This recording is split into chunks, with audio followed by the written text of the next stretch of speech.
Comment trouver le bonheur en soi-même en lisant Marcel Proust? Voici la leçon numéro 3. Incorporer le temps à toutes nos observations.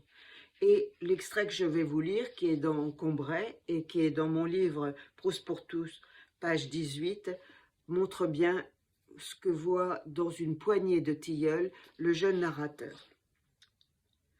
Les feuilles, ayant perdu ou changé leur aspect, avaient l'air des choses les plus disparates.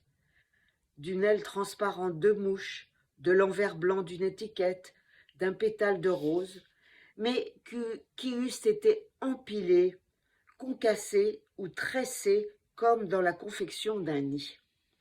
1000 petits détails inutiles, charmante prodigalité du pharmacien, qu'on eût supprimé dans une préparation factice, me donnaient, comme un livre où on s'émerveille de rencontrer le nom d'une personne de connaissance, le plaisir de comprendre que c'était bien des tiges de vrais tilleuls, comme ceux que je voyais avenue de la Gare, modifiées justement parce que c'était non des doubles, mais elles-mêmes, et qu'elles avaient vieilli.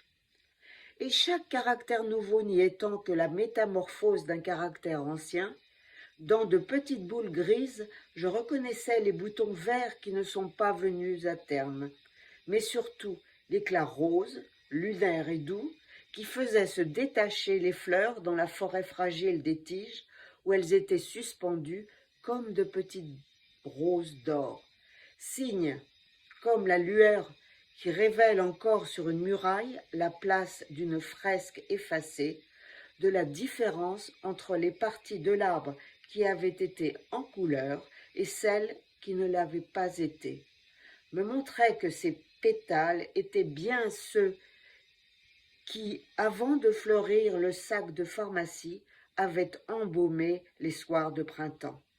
Cette flamme rose de cierge, c'était leur couleur encore, mais à demi éteinte et assoupie dans cette vie diminuée qu'était la leur maintenant, et qui est comme le crépuscule des fleurs.